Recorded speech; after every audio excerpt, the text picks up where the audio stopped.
Muy buenas noches, mis hermanos. Un placer volver a encontrarnos. Gracias a Dios por este día que nos ha concedido y siempre el Señor tiene cosas para nosotros. Y hoy, como siempre, nos bendice reuniéndonos junto a su palabra. Yo creo que todos diariamente tenemos una expectativa respecto de qué Dios va a decirnos en ese día, o por lo menos así debería ser. Y hoy, por su grande misericordia, el Señor nos tiene rodeando su mesa para escuchar su voz. Vamos a orar un minutito para dar inicio a nuestro estudio de hoy día lunes, 20 horas. Padre, en su presencia, Señor, y en el nombre precioso de Jesús, venimos a usted ante su trono santo, Señor. Oh Dios, con gratitud como siempre, porque si nos miramos, Señor, usted ha derramado tanta bendición sobre nuestras vidas, que aunque muchas cosas pudieran suceder que no son gratas en este mundo, mirando a Cristo, todo se transforma, todo se vuelve bueno, maravilloso, bueno en gran manera. Señor, gracias por permitirnos este permiso glorioso de entrar a tu corazón por medio de tu palabra. Bendíganos en esta hora, le rogamos, que su Santo Espíritu pueda guiar todo cuanto aquí se diga. Señor, porque la dependencia es absoluta de usted. Solos nada podremos hacer, nada edificará. Pero usted, Señor, por medio de su Espíritu le da vida propia a su palabra. Y en eso confiamos en esta hora. Le agradecemos su presencia. En el nombre de Jesús. Amén. Bueno, nosotros estábamos en una serie de estudios del Antiguo Testamento. Pasamos por todo el Antiguo Testamento, pero obviamente solo un paneo de él. Pero eso nos hizo entender una línea cronológica y nos hizo entender también por qué nosotros decimos cosas de nuestro Dios como que Dios es todopoderoso, omnisciente, omnipresente, Él es fiel. Y así todas las características maravillosas de nuestro Dios nos pudimos ir dando cuenta a través del estudio del Antiguo Testamento que ese Dios así, con esas características, se manifestaba en todos los libros, en todos los estudios, porque su palabra lo revela a Él, para que le conozcamos a Él, al único Dios verdadero. Llegamos la semana pasada a Nehemías, que también hicimos un vistazo muy rapidito a Malaquías, que es el último libro de la Biblia, del Antiguo Testamento, para completar la línea cronológica, seguir los eventos históricos y todas las maravillas que Dios hizo durante la historia del Antiguo Testamento con el hombre. Y ahora nos vamos a adentrar a estudiar el Nuevo Testamento. Y por supuesto que el Señor quiere que esto sea de bendición para su pueblo, para todos. Ahora que el Señor me dé la gracia y ustedes ahí donde estén, los que estén conectados, puedan estar apoyando con oración para que el Señor nos bendiga a través de su palabra. Bueno, cuando terminamos de ver Nehemías, nosotros nos quedamos más o menos 400 años antes de Cristo. Luego de eso hubo un espacio grande, esos 400 años, se llaman los años de silencio. ¿Por qué? Porque Dios no habló por profetas durante esos años. No que Dios no hubiese hecho nada, porque Dios siempre está trabajando. Pero sí no había profeta. Dios silenció la comunicación con el hombre a través de profetas por ese largo periodo. En ese periodo largo ocurrieron muchas cosas, muchas cosas. Pero nosotros vamos a verlo con una lectura que vamos a hacer en Gálatas, en el capítulo 4, y el versículo clave es el 4 también. Gálatas 4:4. Dice: pero cuando vino el cumplimiento del tiempo, Dios envió a su Hijo, nacido de mujer y nacido bajo la ley, para que redimiese a los que estaban bajo la ley.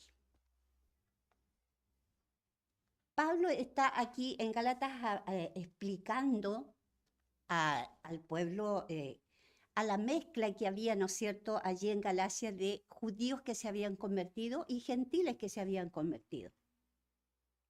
Pero sobre todo a los judíos que se habían convertido, explicándoles este traspaso maravilloso de la ley al pacto de gracia a través de Jesucristo. Y en ese contexto es que encontramos este versículo que dice: pero cuando vino el cumplimiento del tiempo. ¿Qué nos dice eso? Que Dios siempre tiene los tiempos diseñados en su plan eterno. ¿Y cuál es el plan eterno? Salvarnos, salvar un pueblo para su gloria, para que viva con Él, disfrute de todos los beneficios y bendiciones que Él tiene, las maravillas que Él tiene. Él está creando desde que el hombre cayó en Edén, creando un pueblo para Él. Y un día ese pueblo se redimirá completamente y nosotros estaremos ahí. Entonces, tenía que haber el cumplimiento de un tiempo, y para que se cumpla un tiempo hay eventos que van ocurriendo. Cuando nosotros hablamos de los 400 años de silencio, pareciera que dijéramos que Dios no estaba haciendo nada, pero no. Dios estaba pendiente de preparar para cumplir lo que Él había prometido. ¿Cuándo había prometido? Vamos a ver un solo pasaje, porque es algo que nosotros ya estudiamos y lo estudiamos largamente, detalladamente. Nosotros estudiamos el libro de Daniel. Y en Daniel capítulo 9, y a partir del versículo 27, Dios le da una revelación de todo lo que iba a ocurrir en el último tiempo a Daniel. Y entre eso está la profecía de las 70 semanas. Y voy a leer un poquito de aquella profecía. Daniel capítulo 9, desde el versículo 25, dice: sabe pues y entiende que desde la salida de la orden para restaurar y edificar a Jerusalén hasta el Mesías príncipe habrá 7 semanas y 62 semanas. Se volverá a edificar la plaza y el muro en tiempo angustioso. Y después de las 62 semanas se quitará la vida al Mesías, mas no por sí. Y el pueblo de un príncipe que ha de venir destruirá la ciudad y el santuario. Y su fin será con inundación, y hasta el fin de la guerra durarán las devastaciones. Dios le está dando esta profecía a Daniel sobre lo que va a ocurrir en el último tiempo, antes de la venida del Mesías, porque el propósito es avisar de qué manera, qué acciones, qué cosas eran las que tenía que la gente mirar para reconocer que era el tiempo del Mesías. Y Dios lo da con fechas, con semanas. Estas son semanas de año.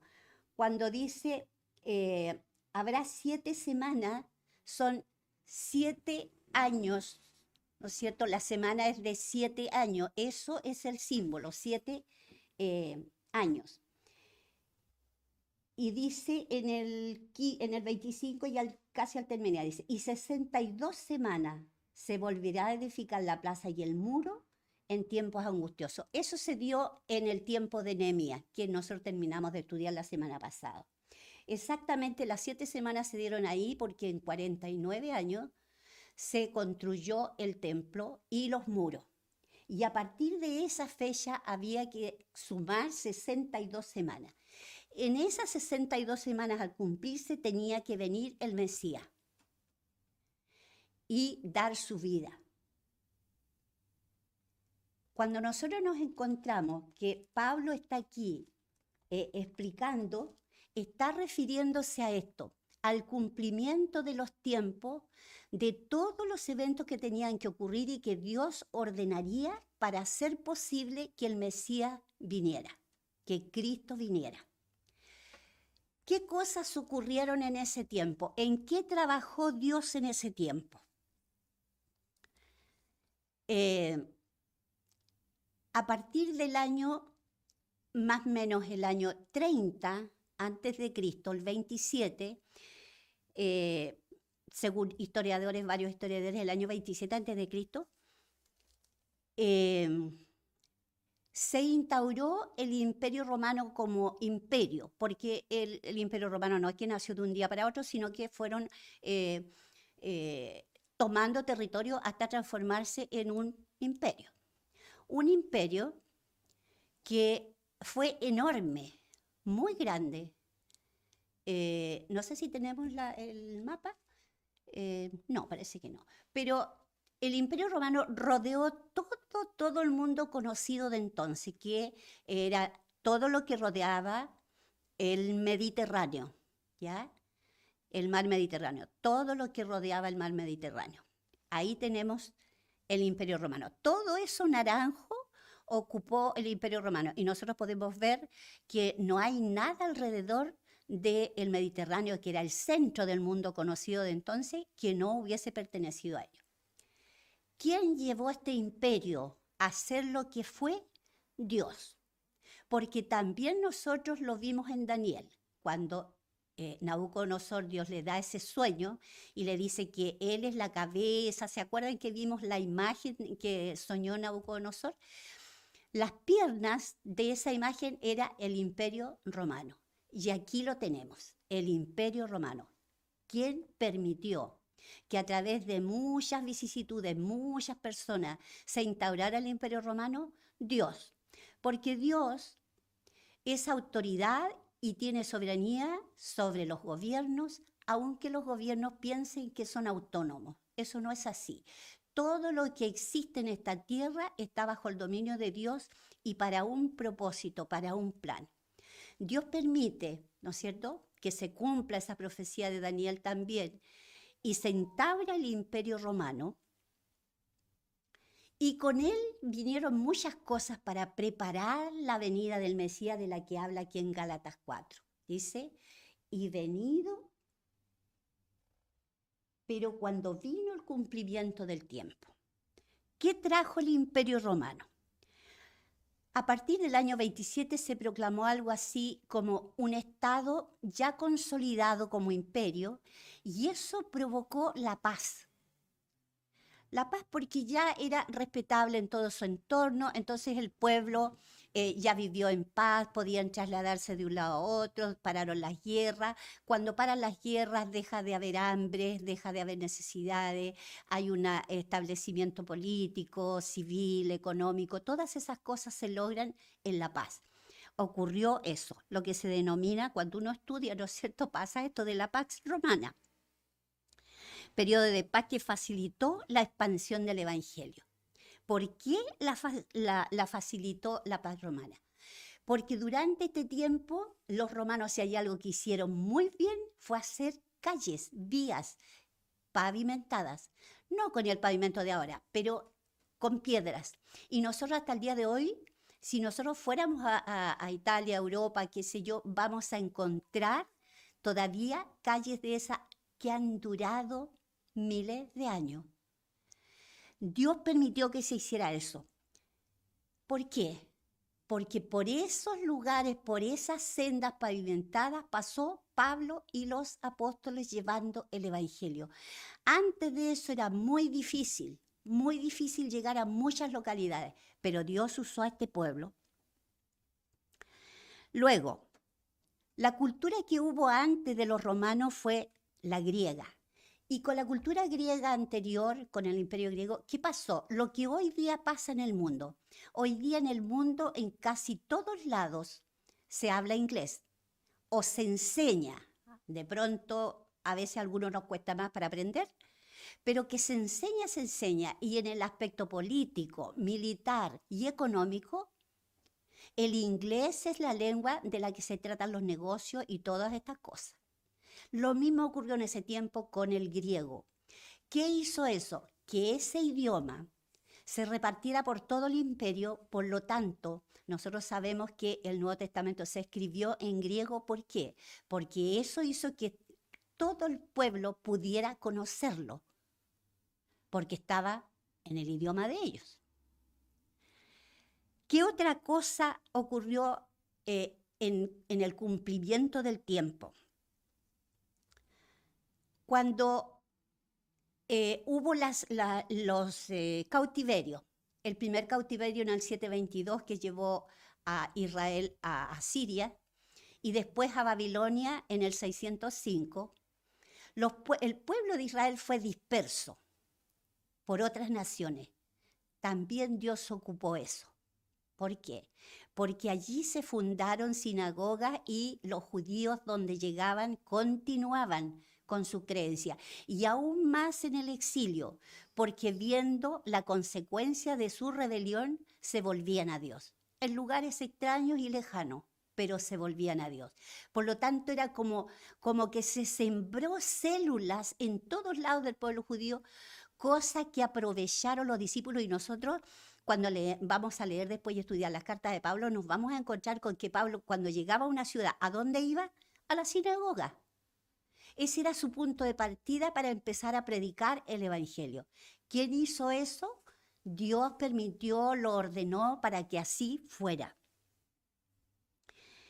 En el área espiritual, la idolatría y la corrupción entre los gentiles, el legalismo y las tradiciones entre los judíos, provocó un hambre espiritual.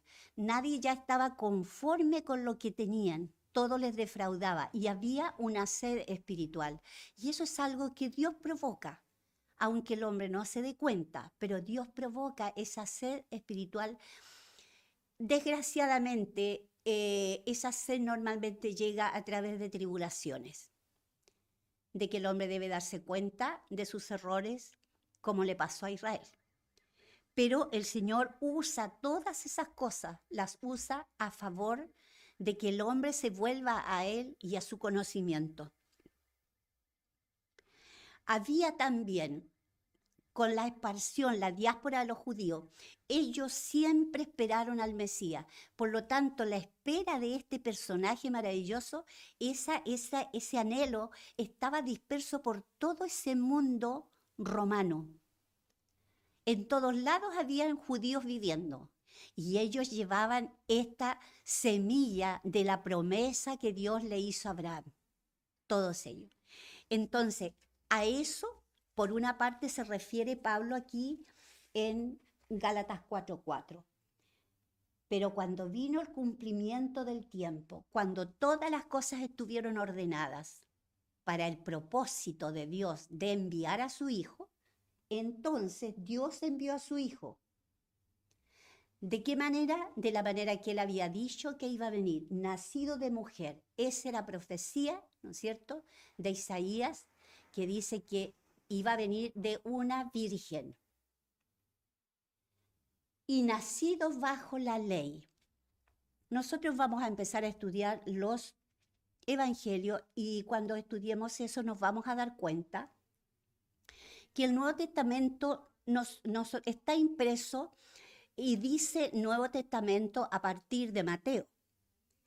Pero el trato de Dios con el mundo durante todo lo que se escribe, la historia de Jesús en los evangelios, está en el tiempo bajo la ley aún. La ley recién en el Nuevo Testamento deja de ser el pilar en Hechos de los Apóstoles, después de Pentecostés. Entonces, para ordenar todo lo que tenía que suceder para que viniera el Mesías, Dios estaba trabajando. Y aquí inmediatamente nosotros tenemos muchas lecciones. Retrocedimos, ¿no es cierto?, en profecía y vimos que el Señor había, por lo menos en Daniel, dado mucha claridad sobre las características y el tiempo en que tenía que venir el Mesías.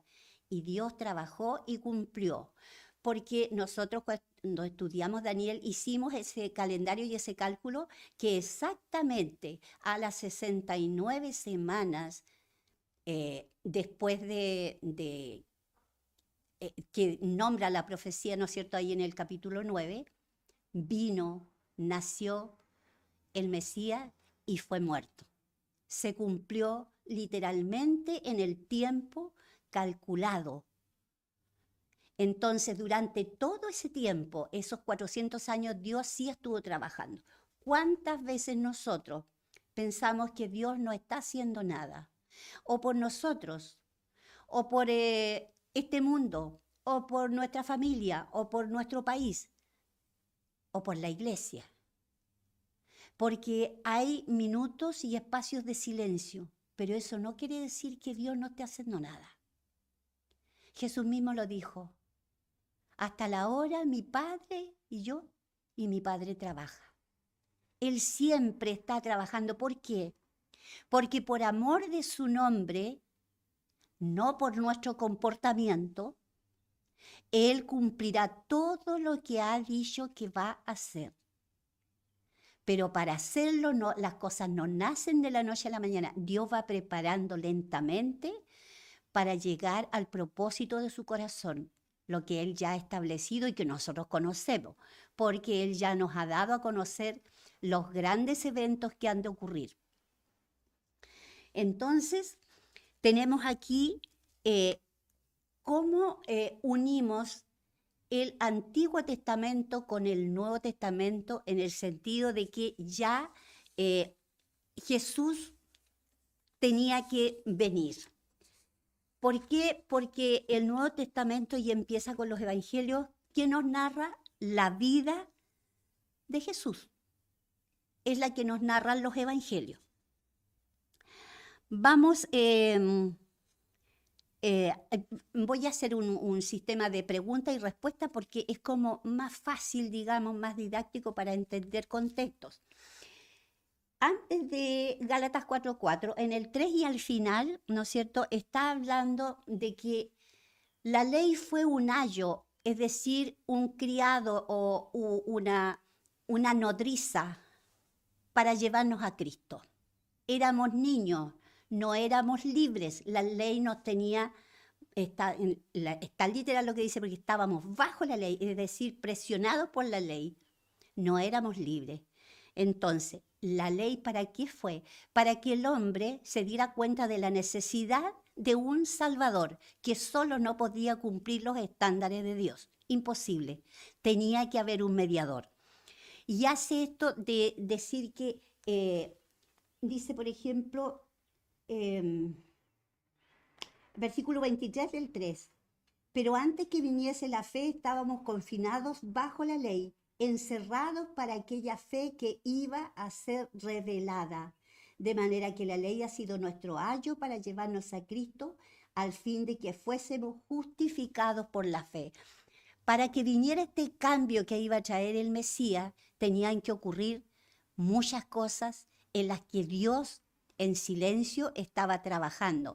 El mundo en sí no se da cuenta y a veces nosotros mismos no nos damos cuenta del trabajo que Dios está haciendo, pero Dios está trabajando. Por ejemplo, nosotros hoy en día, ¿cuál es el evento próximo que la iglesia está esperando? De nuevo, la venida de Cristo. Ese es el evento que esperamos, el arrebatamiento. Que Cristo venga por su iglesia. Ahora, nos ha dicho el Señor qué cosas han de ocurrir antes para que nosotros nos demos cuenta que está próxima su venida. Claro que sí.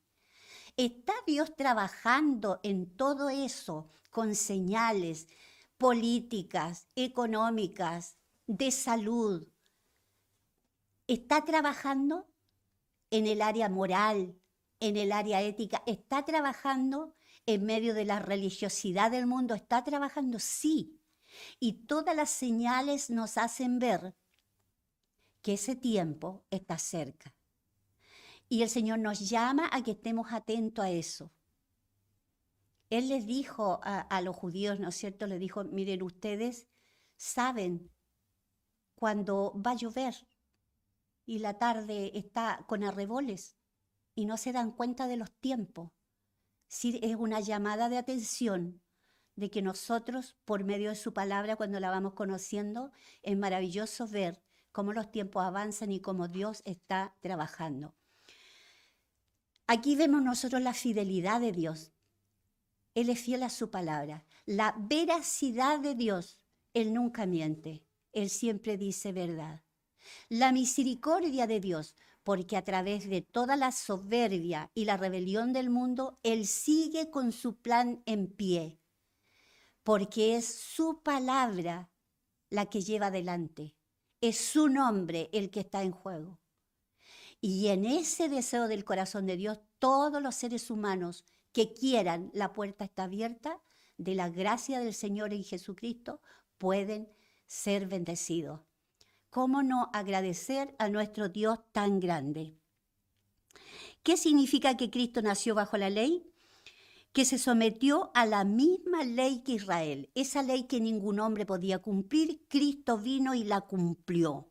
Y la cumplió perfectamente. Y así pudo redimir a los que estaban bajo ella. Él nos redimió. Y aquí empieza la historia, el relato hermoso que después vamos a empezar a ver en los evangelios, ¿no es cierto? Durante ese tiempo, cuando empecemos a estudiar los evangelios, nosotros vamos a encontrar con muchas palabras, muchos pronombres de personas, grupos. Y esos grupos nacieron en este espacio de los 400 años. Por ejemplo, nos vamos a encontrar con este nombre de sinagoga. ¿Qué era la sinagoga? Era un lugar que se empezaron donde llegaban los judíos, se juntaban una cantidad de unas 10 personas y formaban un grupo. Y a eso le llamaban sinagoga y se juntaban los días sábados a estudiar la Torá, es decir, el Pentateuco, los primeros 5 libros de la Biblia y los profetas y los salmos. Había un grupo que se denominaba el Sanedrín, nació en este periodo de los 400 años, que era un consejo religioso político. Tenía que ver con área política y religiosa, porque el Sanedrín tenía que ver con el templo también. Habían otros grupos, por ejemplo, nacieron ahí el grupo de los fariseos. ¿Quiénes eran estos? Estos eran los que estudiaban la tradición oral, la Torá, y creían en la resurrección. Había otro grupo que nació también en ese tiempo que se llamaba los saduceos. Esto era la élite sacerdotal, o sea, los de la alta casta, la aristocracia sacerdotal, porque en todos tiempos había élite.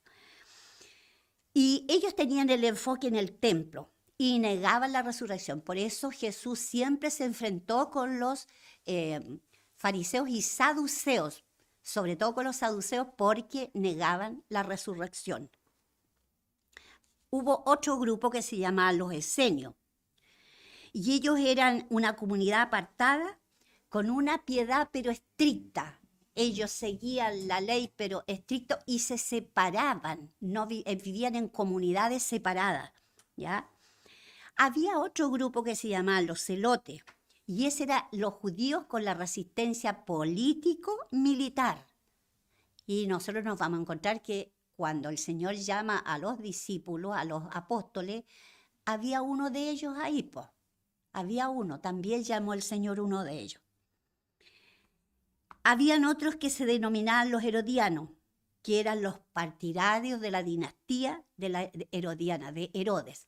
En fin, durante estos 400 años, ese Israel que nosotros dejamos en Nehemías se transformó absolutamente con toda esta cantidad de personajes y un sistema político, religioso que fue instaurado en ese tiempo.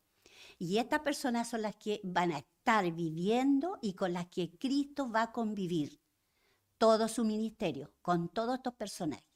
Es importante que nosotros lo sepamos porque así cuando estudiemos los evangelios, entonces vamos a darnos cuenta con rapidez a qué nos estamos refiriendo, ¿no es cierto? A pesar de que durante el estudio igual lo vamos aclarando. Bueno, nosotros cuando empecemos a estudiar los evangelios nos vamos a dar cuenta que son 4. Y uno podría preguntarse, ¿por qué 4 evangelios? Porque los 4 narran la vida de Cristo, su ministerio, narran sus milagros, narran sus enseñanzas, los 4. Entonces uno dice, ¿por qué 4 personas escribieron sobre lo mismo? Pero los 4 tienen un enfoque diferente. Es como cuando una persona ve un evento, ninguno lo ve de la misma manera ni destaca las mismas cosas.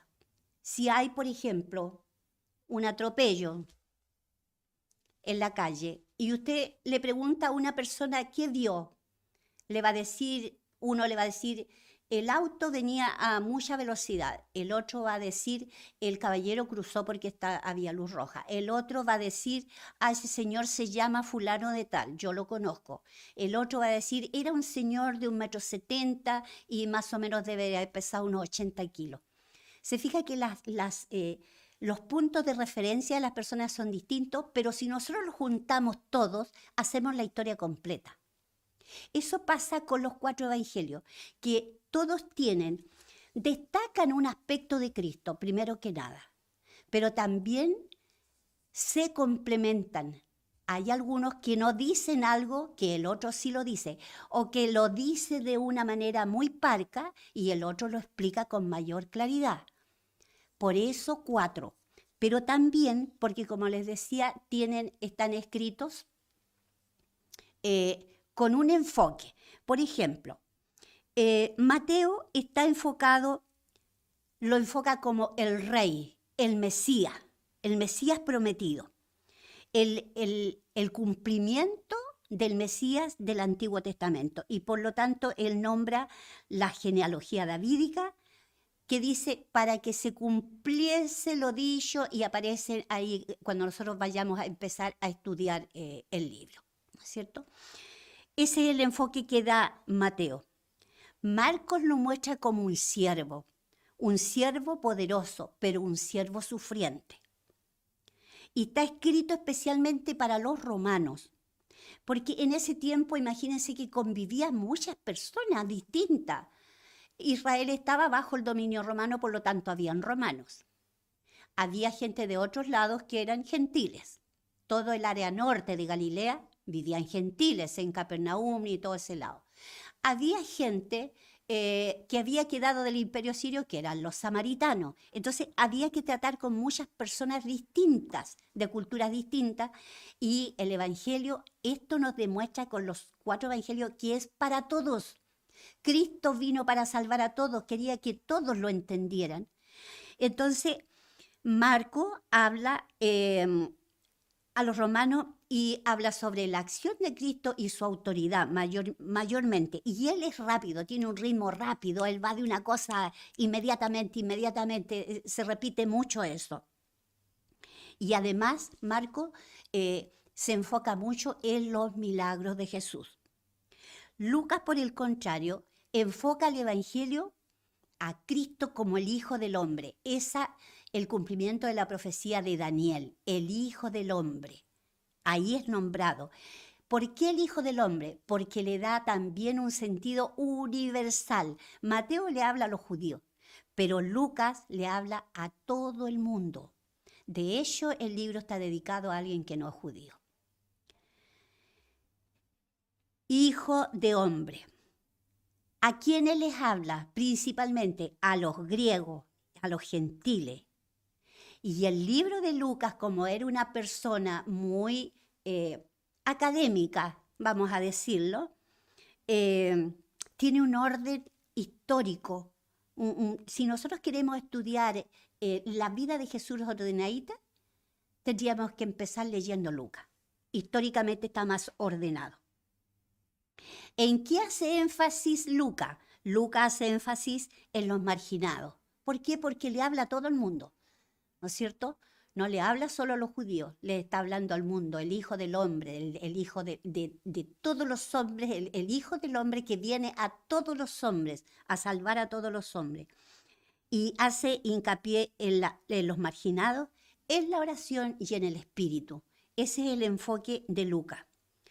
Juan le da otro enfoque. Juan es un enfoque teológico, cristocéntrico que denominamos.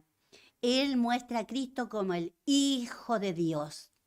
Así lo presenta, el Hijo de Dios. Él empieza diciendo, en el principio era el Verbo y el Verbo era con Dios y el Verbo era Dios. Es decir, Cristo, el Verbo, es Dios. Es lo primero que empieza diciendo el apóstol Juan. Entonces, ¿a quién le habla? A la Iglesia Universal, para fe, para vida. Para que sepan que Cristo no solo era un hombre, era Dios. Ese es el hincapié que hace Juan. Y si nosotros juntamos todos los puntos de vista que desarrollan, vamos a ver el contexto completo del propósito de Cristo. Se fija que son complementarios y eso lo vamos a ver cuando vamos estudiando, ¿no es cierto? Vamos a ver que son complementarios. Una cosa especial que habla Juan es nombrar esta frase del yo soy. Yo soy. Yo soy la luz del mundo. Yo soy la puerta de las ovejas. Yo soy el pan de vida. Esta palabra la resalta porque ¿quién dijo yo soy? Jehová en Génesis, o sea, en Éxodo, ¿no es cierto? Cuando le dice a Moisés, le dice, ¿y quién digo quién me manda? Yo soy. Él te manda. Entonces, Juan hace hincapié principalmente en que Jesús es el Hijo de Dios, es Dios hombre, es Dios encarnado. ¿Ya? Así que ahí está la respuesta de por qué tenemos 4 evangelios. Y sabe que cuando uno los estudia, ustedes van a encontrar que hay referencia, hay un pasaje y abajito aparece entre paréntesis otra cita, Mateo tanto, por ejemplo, estoy leyendo Lucas y me dice Mateo tanto, Marcos tanto. ¿Por qué? Porque trata el mismo tema y si yo lo leo, esa referencia, me va a complementar la idea de una manera que me va a quedar muchísimo más claro el pasaje. Y nos vamos a encontrar con pasajes que son difíciles de entender si no los complementamos entre los evangelios. Uno dice, ¿cómo uno va a dudar que Dios es el autor de la Biblia? ¿Qué mente prodigiosa pudo haber diseñado todo esto para que sea tan perfectamente complementario, que hable de una sola persona, Cristo? Personas distintas. Aquí en los evangelios nosotros nos vamos a encontrar con que vivieron, eran contemporáneos, pero la Biblia no se contradice cuando habla cientos de años de diferencia un autor de otro, los conceptos son los mismos. Y eso a nosotros nos hace ensanchar nuestra fe, no solo nuestro conocimiento del Señor, que es muy bueno, pero la palabra del Señor es para afirmarnos en la roca que es Cristo, reconocerlo a Él como lo que Él es Dios. Y tan grandemente es esta bendición que Él que es Dios nos amó, nos ama y nos amará por la eternidad. Ese amor que no tiene explicación para nosotros. Perfecto, que ni siquiera podemos decir, rayar en la consecuencia de esa palabra perfecto del amor de Dios. La palabra del Señor siempre nos va a traer bendición y luz, guianza, y nos va a afirmar, sea cual sea nuestra condición que estemos viviendo, la palabra del Señor nos va a afirmar. Cuando nosotros estudiamos Daniel, y veíamos esos sueños y esos imperios y como que era como ajeno. Y ahora estamos viendo cómo fue sucediendo todo en el orden perfecto, los imperios tal cual como lo profetizó allí en Daniel, le fue dicho, tal cual sucedió todo. Entonces, esa imagen de Daniel no está completa todavía. Faltan los pies. Y falta una escena de ahí de la imagen que dice que viene una roca del cielo, una piedra del cielo, una piedrita, y golpea los pies de esa imagen que son todos los imperios que han pasado y los derriba todos. Eso está por suceder.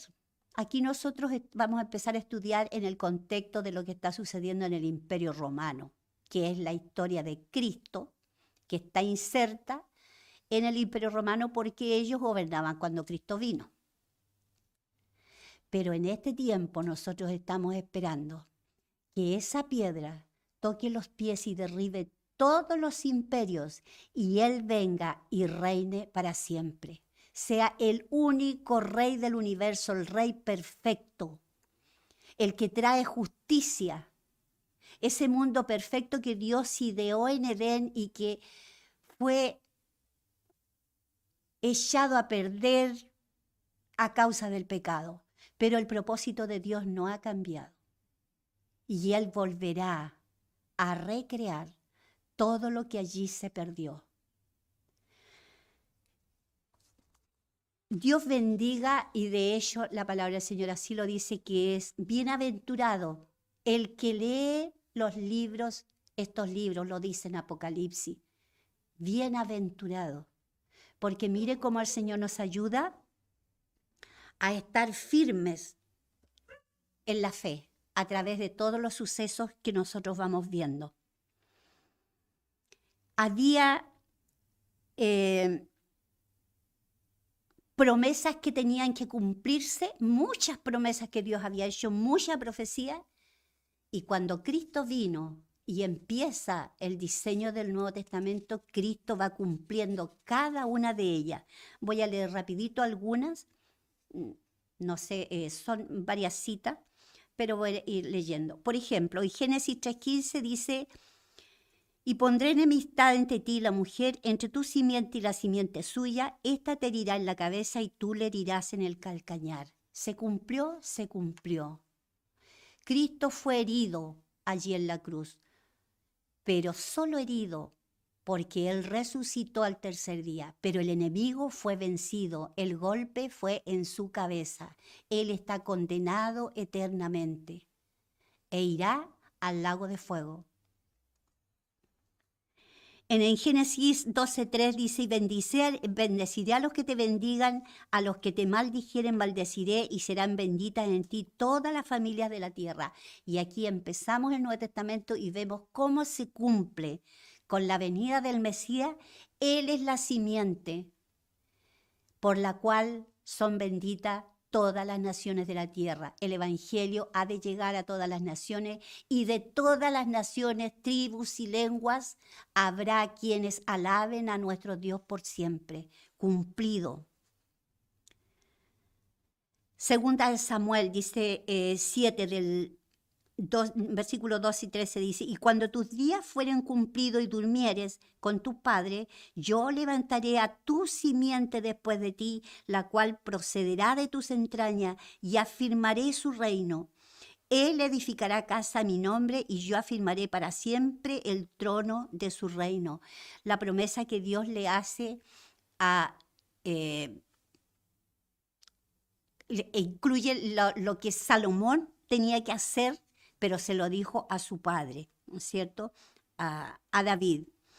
Y la última parte dice: edificaré casa a mi nombre, él edificará, es decir, Salomón, y yo afirmaré para siempre el trono de su reino. ¿Cómo lo va a afirmar para siempre? Si los judíos en este minuto no tienen reino, no tienen rey, pero Cristo es el Rey que ha de venir del trono de David, hijo de David, descendiente de David, linaje de David. ¿Vino el Mesías? Sí vino. Ahora completamente a gobernar vendrá. Vendrá en la segunda venida y gobernará sobre la tierra en el milenio. Gobernará todas las naciones desde Jerusalén. Él gobernará, tiene que cumplirse. Lo veremos, estaremos allí. Bendito sea el nombre del Señor, porque por la fe nosotros debemos recrearnos en esta esperanza de ver todas estas maravillas que Dios ha de hacernos vivir.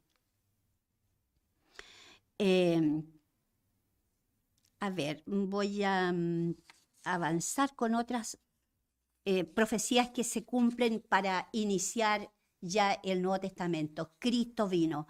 Lo había dicho también Miqueas en el capítulo 5 y el versículo 2 dice, y tú, Belén, Efrata, pequeña para estar entre los millares de Judá, de ti me saldrá el que será Señor en Israel, y sus salidas son desde el principio, desde los días del siglo.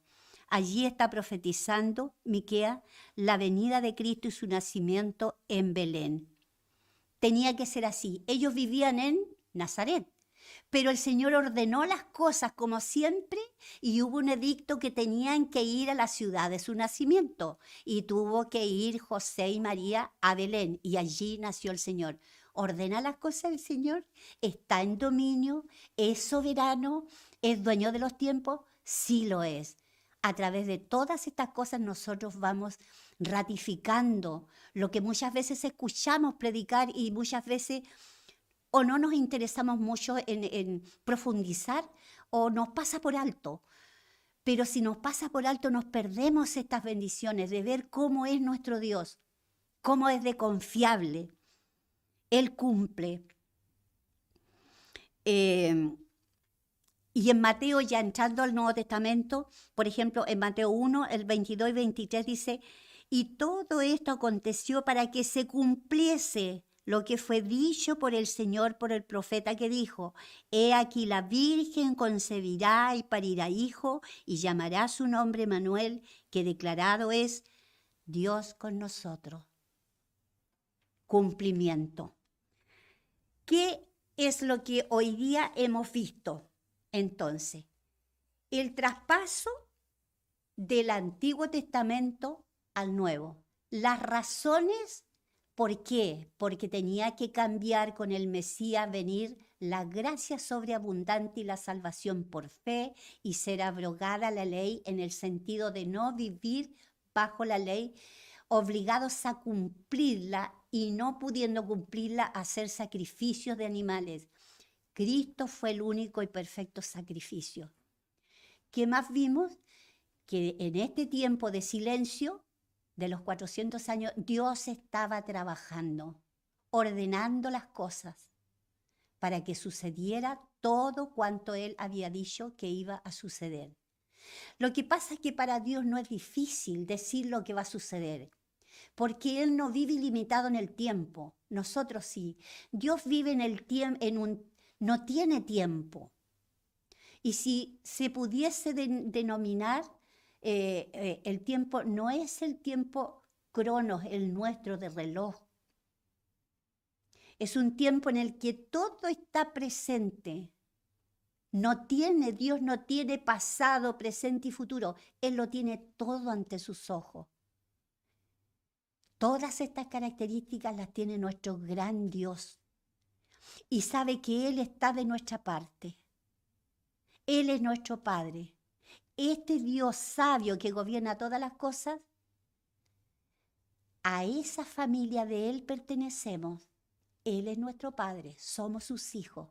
¿Cómo no sentirnos tan bienaventurados, beneficiados, dichosos, especiales, agradecidos, comprometidos para servirle, para adorarle? Una adoración del corazón, una adoración sin fuerza, una adoración que sale de amor y de gratitud espontánea. El Evangelio no es de obligación, es de gratitud, de gozo en Cristo. Y estas cosas las vamos conociendo acompañando la historia, porque Dios trabaja y ha trabajado y seguirá trabajando con los hombres en nuestra historia, en este mundo. Por eso es necesario conocer estos aspectos, porque de lo contrario el Evangelio o la Biblia se nos hace algo como muy allá arriba, solo espíritu. No, la Biblia se desarrolla con un Dios que trata con seres humanos hechos a su imagen. Todo el tiempo, toda la Biblia está relacionada Dios y el hombre. Entonces nuestros contextos en todo aspecto están implícitos en lo que Dios está haciendo. Y si lo entendemos así, todas las noticias, todas las cosas que vemos no nos abruman, solo nos iluminan para ver qué tiempo estamos viviendo. Y vemos la luz de ese lucero precioso de la mañana cada vez más cercano, mucho más cercano. El Dios que ordenó los tiempos en este tiempo para que Cristo viniera, como dice en Gálatas, cumplido el tiempo, Dios envió a su Hijo. Y cumplido este tiempo, Dios enviará a su Hijo, porque lo ha prometido. Dios permita que esto que hemos podido ver hoy día, para poder recién empezar a estudiar Evangelio y estar introduciéndonos en el Nuevo Testamento, nos deje una plataforma para saber de dónde partimos, con qué base, y nos sea más fácil comprender cuando ya entremos en el texto. Deseo que el Señor les haya bendecido con esta exposición, que les haya bendecido mucho, que haya sido comprensible, que Dios haya actuado y que su palabra cobre vida en ustedes. Vamos a dar gracias al Señor. Padre, agradecemos esta oportunidad maravillosa que usted nos da. Nos ha enseñado tantas cosas, Señor, en un corto tiempo. Su fidelidad, su autoridad, su soberanía, su veracidad, su amor. Señor, nos ha dado pie para que nuestra confianza y nuestra fe sea engrandecida, fortalecida. Vemos cómo tú, Señor, has ido cumpliendo cada cosa que tú has dicho y falta tan poco por cumplirse. Por eso, Señor, con humildad y con gran gozo y con mucha expectativa, tus hijos viven, Señor, el día a día, confiados en tu promesa, en lo que tú eres, en tu fidelidad. Ayúdanos a nosotros a ser fieles. Afirme nuestra fe en tiempos difíciles. Coloque, Señor, esa valentía para poder ser testigos tuyos, Señor, y que esa paz que casi muy pocas personas tienen, Señor, pero que tu pueblo disfruta, Señor, sea grande cada día en nuestras vidas. Tu paz por medio de tu Espíritu. Te alabamos, Padre, te agradecemos en el nombre de Jesús. Amén. El Señor les bendiga grandemente.